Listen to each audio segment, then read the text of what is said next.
Art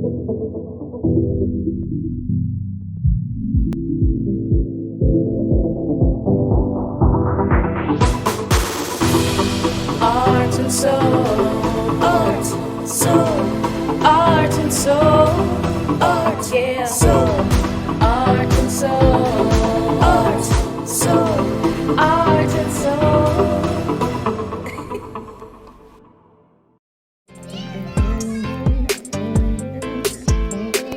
Hello. Hi, how are you?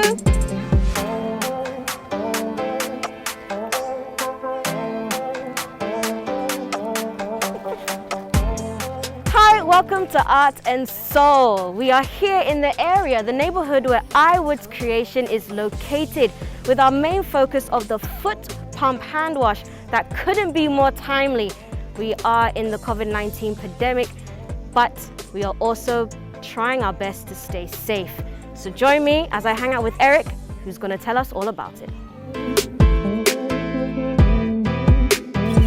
Hello, Hi Eric, how are you? Melissa, good afternoon. Good afternoon. You're welcome to iWoodz Creations. Thank you very much. Wash your hands and join us. Ah, okay, so I just put my foot Yeah, here. you just put your foot on the paddle, Okay. use your soap, All right. that's it. Oh, nice. Very convenient. Yeah, I hope you didn't have a tough time getting here. Nope. Nice one.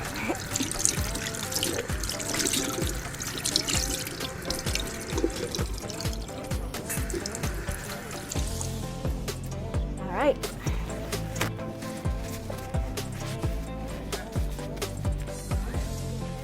Whew, that was very easy. Nice one. You good? Yes, I'm good. Nice one. Feeling fresh. Welcome. Thank you. So join me. All right.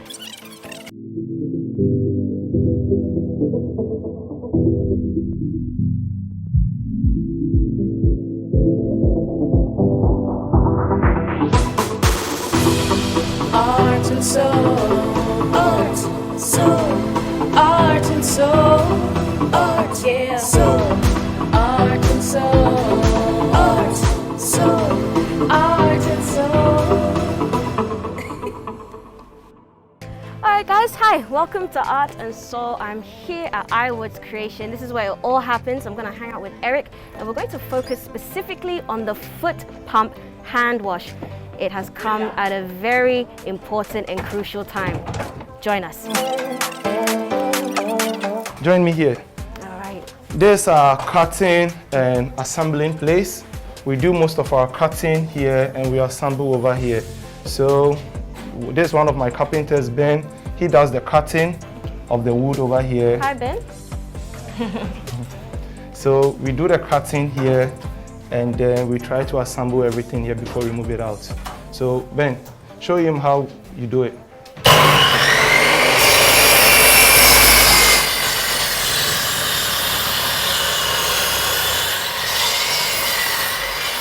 We are brought over here to be assembled. And like I said, we hardly use hammer in our work, and we use the nail guns. It's very easy to use. You can try your hands on them if you don't mind. Would I need gloves? I'm okay. Okay. Hey, am I that strong? No, it doesn't take much, so just That's what you think. that's it. It doesn't take anything. It doesn't take anything, and it holds everything together. Nice. And so this is a nail gun. There's a nail gun. Got it. Thank you very much. Great. Then we move to where we do the with sandpaper, and we try to polish the work when it's being assembled over there to this particular department. There is a table saw used in cutting trims of this size to work. So it's specifically made for wood that size? Yeah, not this size, any size Any you want to size? cut. You can cut it down to this size? Yeah, that's it. You can adjust to whatever thickness or depth you want, and you can cut from there. And it's called a trim? No, this is called a table saw. Table saw, yes. This is called a table saw. Wow. Yeah. All right. And we have a planing machine over here. This actually takes care of the planing of the machine, so that you have a fresh surface to work with. So when the wood come here, the first thing it goes here is here. It comes to this particular department where the wood are being planed to that side before they become neat and sent over there for the cutting. Then we come to the guy who does the sandpaper. Sandpaper. So this is a sandpaper machine. Yeah, that's a sandpaper machine. That's one of the most tedious work when it comes to this woodworks. Look, when I was in high school and we had to do some woodwork, we had literally the sandpaper. Okay. We would. Yeah. Or the file, but the file was more for metals. Okay. But the sandpaper was it's for wood, yeah. Whew, thank goodness for technology.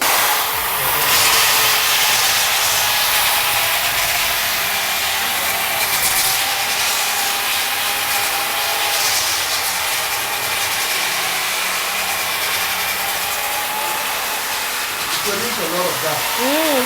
So it's quite tedious working with. So after that, everything is brought out here to the opening where we do the spraying first for it to go dry. These are kennels, but all these stations were sprayed or have been sprayed already. Okay. So when we are done with that, you can join me here. Sure. So he does the spraying, and we normally, because it's our outdoor project, even with the kennels and the wash stations, we normally use varnish, which has got UV protection, so that it can withstand the sun and all that. Sure. So after that is done, so this is the varnishing. That is the varnishing. It gives it a very glossy look, and because of the UV, it also prevents water or the wood from absorbing water. Okay. So it makes the whole project last for a very long while. Okay. And then we come to the final point, which is the assembling. Okay. So this is what we're doing here. We are trying to assemble our foot pump hand wash station after it has gone through cutting. We are assembling right over here. This is the final stage. Okay. So as you can see, this is our tap that provides us with clean water to be able to wash our hands, just like what we have in our kitchens. And then there's our sink. We've tried to improvise our own sink because the standard sink we have in town are quite big. So using it from this station, meaning the station needs to be quite bigger. So we have to just improvise and use our own technology to produce our sink. So these are bowls that have been converted to sink, and they are stainless bowls, so they don't rust. Okay. So we connect a tube down there to, we have some jerry cans over here. So this is where the water is coming from? This is where the water is coming from. This is also where the wastewater is going to. Oh. So the green one takes it has the clean water, and the yellow one has the wastewater. Okay. And how often do the customers have to change it out? Well, it depends on how you use it, because the gallon is 25 liters. Okay. And because of the manual system actually saves you a lot of water, so you don't actually get it waste a lot of water, as you can see. So the 25 liters on a good day, worst comes to worst, if your place is even busy, you should just use 2 gallons in a day. Okay. But if your place is a normal place, 25 liters should be able to at least provide you enough water to wash your hands.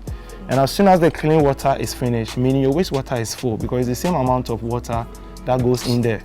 So there wouldn't be situations whereby your wastewater is going to overfill. Actually, we've even left just about 1 liter water space for the clean one, so that one doesn't even go to the waste. Oh wow. Yeah. So you can literally put this anywhere in your house, on your compound, in your office. Anywhere. Anywhere. Anywhere. Wow. This has come at such a good time. I mean, it's unfortunate that the pandemic happened, but I mean, look what has come out of it. So hopefully this can still keep going way after COVID-19 has left. Yeah. I don't think hand washing should be something anybody is going to ignore. Exactly. I think coronavirus has even thrown more light on how we should be able to take our hygiene very serious. Absolutely. And on a normal day, somebody wouldn't be able to put a sink in his office or in his small corridor just to wash his hand, because you need to connect a tap, you need to direct the waste. So even with this, even after the coronavirus, you can still use it in your offices, in your homes, anywhere, and you can still get access to hand washing anytime you want. Perfect for every situation. But when COVID-19 has gone and people can gather together, have their family gatherings, this is perfect, because not everybody wants people coming into their house to use their bathrooms and things. So this will be absolutely perfect. Everybody can just walk up, wash their hands, go and eat their fufu and things outside. It's just so useful for every situation. That's it. You've done an absolutely amazing job. Even for your studios. You see? Even for your studios, they are perfect for your studios, so you can have your guests washing your hands before you, and I think that's going to be a perfect thing. Okay, so we just finished assembling this one. So this is the complete, so nobody has touched this, it's me.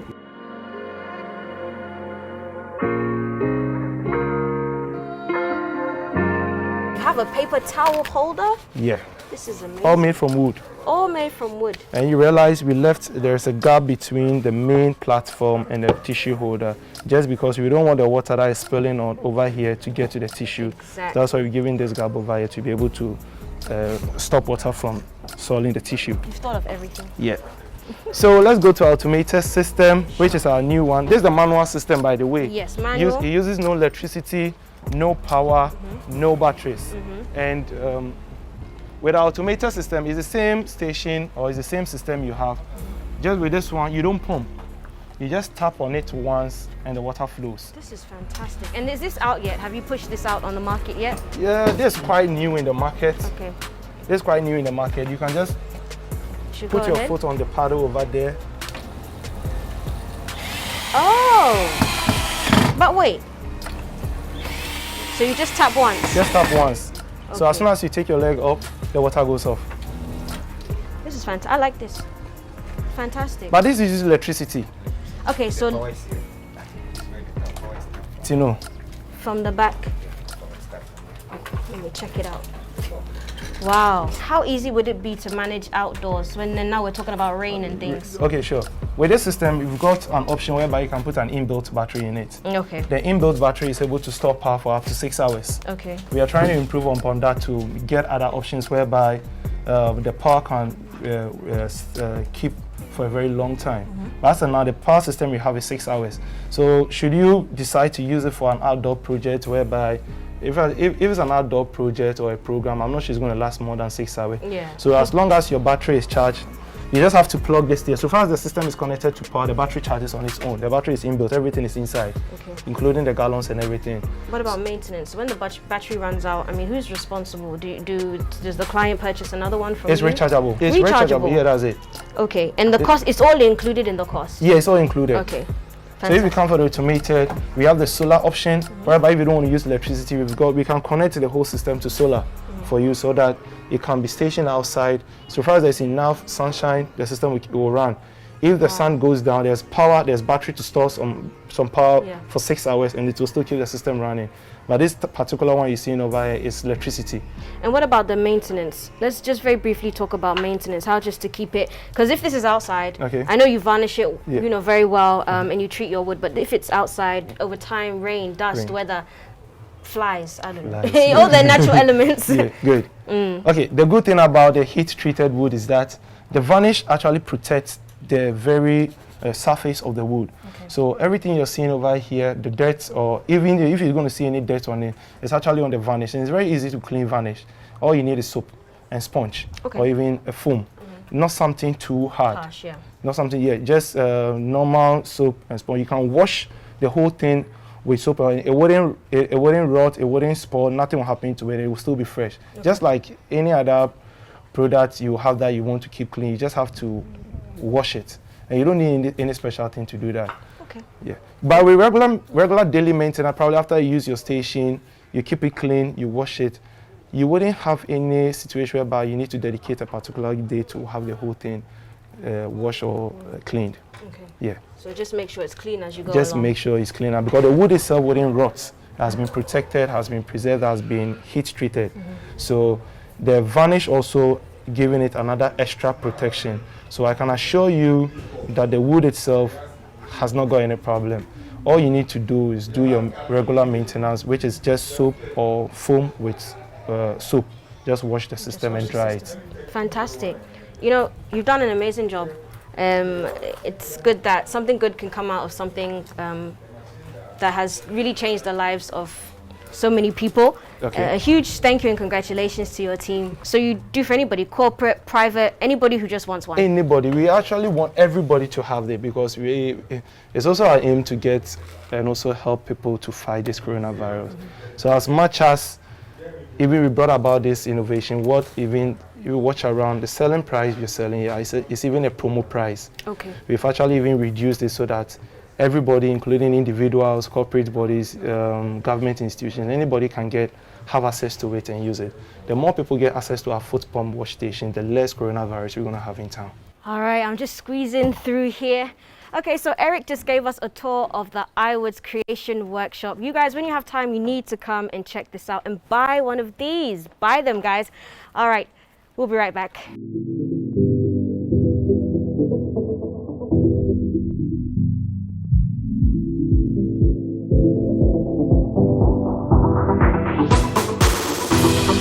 Art and soul, art, soul, art and soul, art, yeah, soul, art and soul, art, soul, art and soul. Hello, my name is Eric Kwaku Gyimah, and I'm the CEO of iWoodz Creations. iWood Creations, that's innovative woodworks. I stands for innovation, and woods, that's wood. So basically our name stands for what we do. We try to bring a lot of innovation into our woodworks and all our products that we do. My main focus, or the main thing that really got me into woodworks, was the way, well, there were so many instances I wanted to build something, but the kind of output or finishing I always wanted from my works, I realized I wasn't getting it around.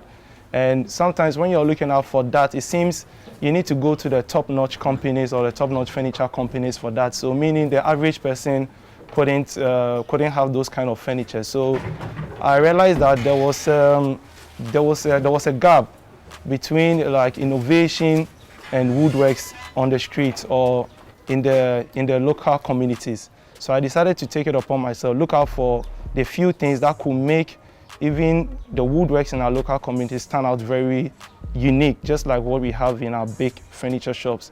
So that was what really motivated me to get into the search to look for more ideas for woodworks. One of the things we do most here, or I started with, was dog kennels. And dog kennels are mostly kept outside.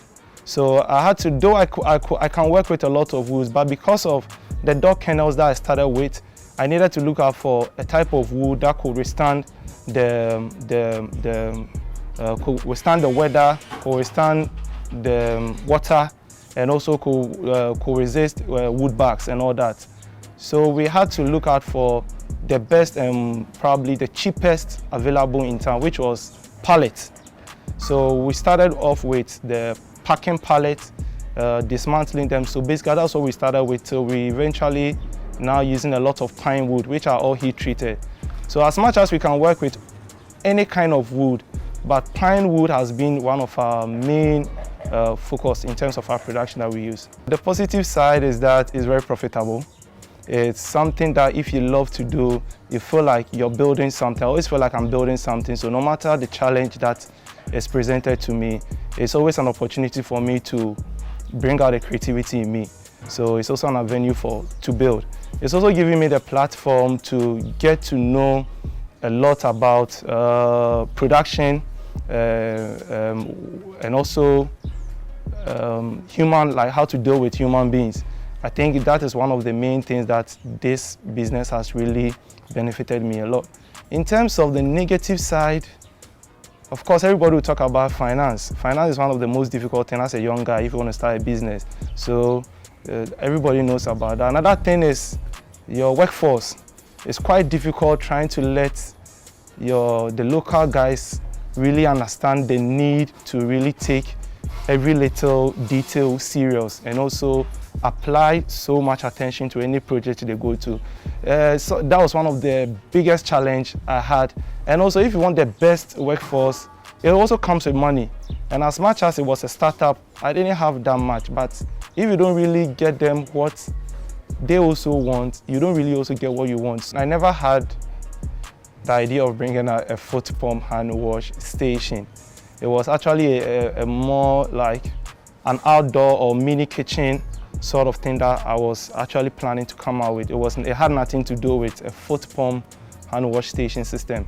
So when the whole coronavirus thing came in, I had to just think through about look for something that would be more corporate presentable, that would be more mobile, and it's more convenient. So it took me about 2 days to just look through the box. I had a couple of other options, but something that was very practical and cost efficient. So that was what just the COVID-19 actually inspired the foot pump hand wash station. It's not an easy thing for a young guy who is a graduate to go into carpentry. We don't usually get to have that around. I remember when we were growing up, hardly would you have kids boasting about their daddies who are carpenters. Everybody loves to boast about their daddies who are doctors, lawyers, managers, and all that. So when I started, the community, the kind of reaction I had from my community and all that, yes, of course, I had my own negative effects. But I think this COVID-19 has really thrown a positive public attention on myself, and I'm actually getting so much respect. Even along my own friends, my colleagues, anywhere I go, it's actually brought a lot of public attention to me, which is good. Apart from my work alone, I think this coronavirus has really thrown a lot of information to the world for you to see how important every country, every community needs to be very much dependent on their own people. I think when we were growing up, we've always had the ideology or idea that things from outside countries are much better than what we have here. And that's what we've grown with. So it's so much for local people who are building stuff to be accepted. But within this coronavirus, when you can't even have anything imported, as much as the thing you will need it will be difficult to get it down. It got every country and every nation to get its own people to start building other stuff, and which has really, since you don't have any other option of getting it from anywhere, during this coronavirus, it has really thrown public attention of everyone who is trying to put or make an impact during this time. And there's a time the government or the society, everybody should get to realize that if we cherish, support, and we try to encourage what we have, we can have so many amazing things built right over here in Ghana by Ghanaians. It's not a bad thing for Kwesi to get into carpentry. And it's not a bad thing for him to get into any other handiwork field in terms of mechanic. It's a very good venture for any young guy to get into. But education is very important. I think with myself, if I didn't have the right education, I don't think I will still be where I am. I would advise Kwesi to learn around the trade. It's not all about going to the field every time. There are so many things you can do. There's internet. Myself, I never went to any workshop to go and learn my carpentry. I learned my carpentry on the internet, and I involved local carpenters to help me build my own stuffs, and I learned from it. So as much as people have their own way of learning other stuff, you can also derive your own way, probably doing a bit of research, learning online, whilst you go to your school and acquire your knowledge, and you use the knowledge you acquire in your business, and I think that's going to help you. I'll first of all show you some pictures. We have a very amazing catalog of and gallery of bed frames and other products we have. I'm going to show you a gallery of them in the office, and you're going to go through. Even without that, I can send it to you on WhatsApp or by mail. You go through them and you make your choice. Making your choice doesn't mean you want exactly that. Probably you want, I always love to build something new. So when I send you something, I don't even expect you to tell me you want the same thing. Just pick an idea from here, pick an idea from here, add your own idea to it, let me understand it. I'll give you a 3D illustration of what you've actually told me, and if it conforms or it meets exactly what you were expecting, I'll give you an invoice, which is not very difficult, which is not very expensive. It's my prices are very moderate. As much as my products are of quality, the prices are very moderate. I'll give you a pricing, you make a deposit, we give you a time to make your bed available to you, you pay your balance upon delivery, and that's it. It's a very simple process. And one thing about, let's say in particular in relation to beds, a normal or the average carpenter, you go to him to build a bed for you. Yeah, so he will just be concentrated in building a bed. With iWood, you come to us for a bed, meaning you want something creative for your bedroom. So it doesn't end with just the bed.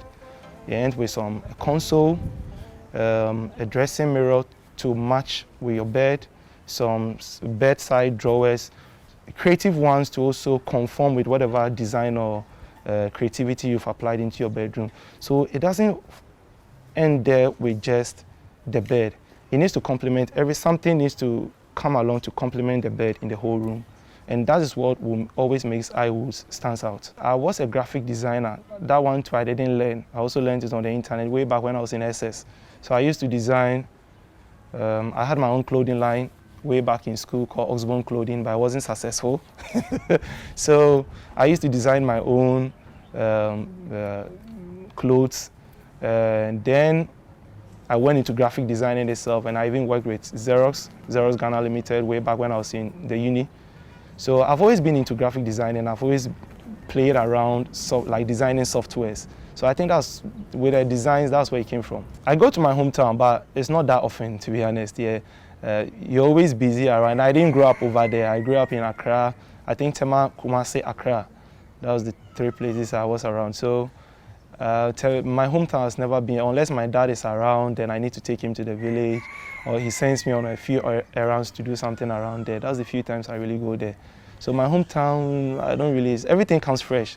But even when I'm just moving about, even talking to you, and I've got a new chair I think I want to do. That's something that will match your camera. So moving about, visiting people's homes, looking around the internet, even sometimes I drive to mountainous area, look at nature, and I get inspired to just come out with amazing stuff. iWoodz Creations is on Instagram, it's on Facebook, and it's on Twitter.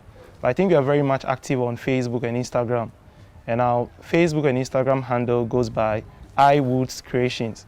I for innovation, wood for wood, and instead of the S, it's a Z. So iWoodz Creation, the normal creation, Creation. And our contact number is 0244 473 919. That same number is on WhatsApp. So you can WhatsApp us on 0244 473 919.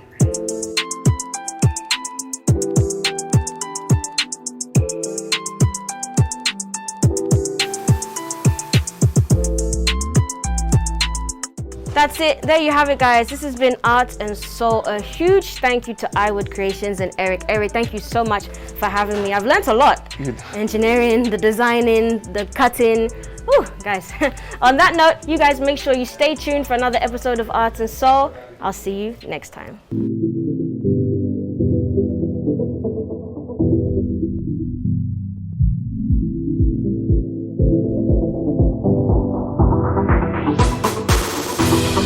Art and soul, art, soul, art and soul, art, yeah, soul.